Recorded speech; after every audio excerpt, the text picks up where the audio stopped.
and welcome to the Short Stuff. I'm Josh, and there's Chuck, and Jerry's here too, and this is Short Stuff, the rootinest, tootinest, down-home, sarsaparilla drinking podcast on the planet. That's right. Welcome to WSYSK, your source of all the smooth podcasting sounds. That was great, Chuck. You have a future in radio, I think. Oh, great. I hear there's a bright future in radio. So we are talking radio. That's why you just did that. And we're talking about a specific kind of radio, but we should kind of go back a little bit to the beginning because, it occurred to me that there are people who listen to us, they won't even know what we're talking about with AM and FM. But if you know enough about radio, there were two bands, the AM band and the FM band. And if you grew up in the late 70s, 80s, 90s, you knew that AM radio was as square as a Rubik's Cube. Yes. And the FM radio was where it was at. But it turns out that when FM radio first came on the scene in the 60s and then early 70s, it was square, and AM radio was where it was at. That's where you'd hear hits and rock and stuff like that. FM was so super square that it actually gave birth to what we consider easy listening music today. By the way, I know this is going to be kind of a long one, but I still have to say this. When you were just stumped on trying to think of a square thing, all I could think of was the little Homer Simpson bubble above your head with just like a donut. Or that black and white donkey swatting flies with his tail. Yeah. That one always gets me. No, I thought of a Citra Wilson quote that I can't say, but it's hilarious. All right. Well, tell me later. Okay. All right. So you left off that AM radio was square, FM radio was where the rock hits were. I think you said the opposite. Well, if you grew up like we did. Right. They did a switcheroo, and early on, AM radio was the cool one, and FM was the upstart that was trying to find its way. Yeah. And so FM essentially gave birth to that easy listening music, which is also called elevator music. Some people call it good music. But the type of music format that we're going to talk about today is known as beautiful music, and it is a great name for a great kind of music, if you ask me. Yeah, and if you heard our Muzak episode, we talked a lot about this stuff. Muzak is, of course, a proprietary eponym, or AKA a company, right? Right. Or did I use that right? Yeah. Yeah, okay. But beautiful music is that. It is like, let's take a pop hit of the day, like a Beatles song or something, and let's arrange it as a orchestral arrangement, a lot of strings. We'll either do pop hits or maybe we'll do old standards from like the Great American Songbook. And, we're going to make it super polished, very easy on the ears. We're going to remove the vocals almost always. And instead of like the singing, there's going to be like a flute or a clarinet or something as the singing voice. Or if it does have human voices singing, it's probably going to be like a chorus, just singing a little bit of it here and there. Yeah, or doing that kind of singing that the vocalist does on the Star Trek theme, where she's just using her voice as an instrument. I don't know the Star Trek theme. What? I don't. I've probably heard it, but I can't call up like, oh yeah, that thing. It goes. Okay.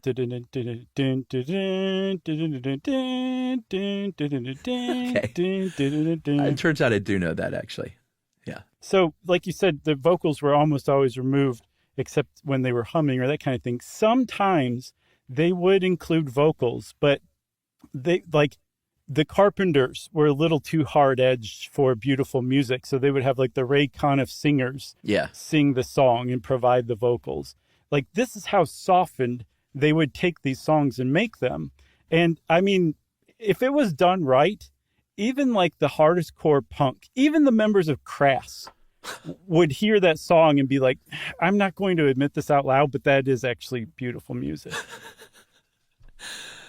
Are you going on a limb and saying that everybody likes this stuff? No, not as a genre for sure.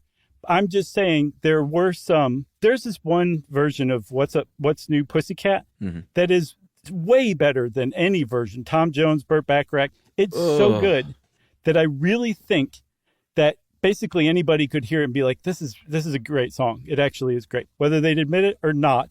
But I don't think that would automatically convert them to beautiful music. I'm just saying in some instances, done perfectly, it really is beautiful music. All right. Well, pressing forward.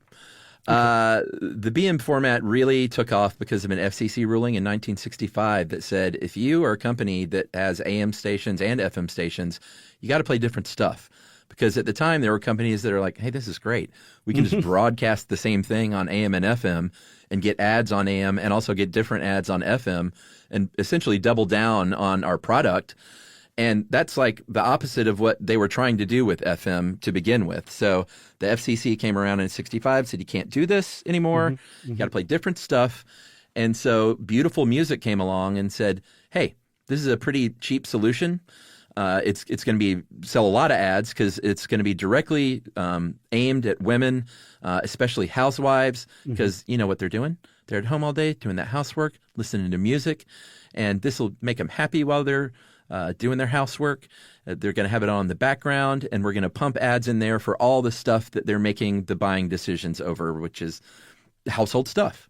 Yeah, because they were the target demographic of advertisers at the time. They bought most of the stuff that advertisers were selling. They made those day-to-day decisions about purchases. So they were what teenagers are today as far as the target demo, right? And it was just basically assumed and presumed that women would not want anything intrusive or jarring or something. They just wanted smooth, beautiful music. So much so that like a version of this was called Music Only for a Woman. That's what the industry called it, MOW, right? The thing is, despite the fact that this was set up to advertise to women directly, Beautiful Music as a whole, as a format on the radio, actually, I guess the best way to put it is mellowed out as far as advertising goes and was very protective and defensive of the listener experience, which meant cutting down on ads and doing all sorts of other interesting things to ads too. Yeah, there was a company in particular that came along called Schulke Radio Productions, SRP, and they became like the biggest player in syndication, like being a syndication company for the BM format, because they were like, here, we're going to send you these ready to play reel-to-reel tapes. It's all programmed. You just slap that sucker on there and push play and you're set. And they said, this sounds great. And they said, oh, but wait a minute. If you want to use our stuff, like we're audiophiles. So we want the listening experience to be great and we want it to be kind of perfect. So you've got to update your broadcasting equipment because we're sending you high quality tapes and they need to come across that way. You got to hire an engineer that really knows what they're doing and make sure this is all going to go as we say it goes. And those ads, those 16 minutes of ads an hour that you're playing, you can only do 6 minutes of those an hour. And when you do, you got to have those lower in volume than the music even. And all the stuff you should know, listeners stood up and cheered. Yeah, it's true. Because they found that if you had the radio on a low enough volume, those ads at 6 decibels less were like you couldn't even hear them sometimes at a certain volume threshold, even though you could still hear the music. And there was another thing about the ads too. They're like, you cannot use attention grabbing tactics to advertise. And in some cases, some of these local radio stations had to go back to their advertisers and be like, Crazy Murray, we're going to have to tone this down quite a bit. Yeah. And like they had to re-record, rewrite ads to follow these Schulke standards. And the reason that Schulke could get away with this was because they were selling not just like pre-recorded tapes that you could just put on and have your radio station. They were selling what Muzak did as well. That there was a scientific basis to this that like followed the rhythm of the day and like built up and crested and then waned and then built up and crested and waned, just like Muzak. The thing is just like Muzak, that was essentially totally made up. But Schulke still had the data to prove it. People who listened to Beautiful Music Radio listened essentially all day. Yeah. Feels like a good time for a break. Agreed. And we'll be right back to finish up with BM Radio right after this.